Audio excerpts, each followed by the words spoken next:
I am the Tofu Golem. Please enjoy the video.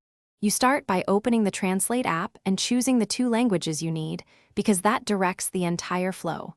Make sure your microphone permission is on and that the correct input language is selected, otherwise speech won't register.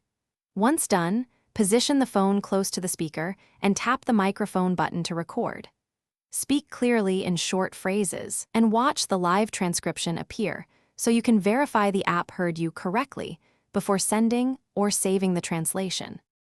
Next, switch into conversation mode for seamless 2-way interaction.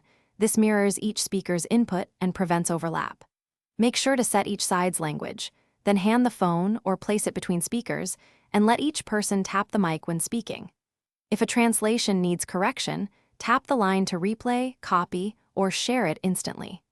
Also download necessary language packs to your device before you lose connection, because offline packs preserve accuracy and speed when you don't have internet.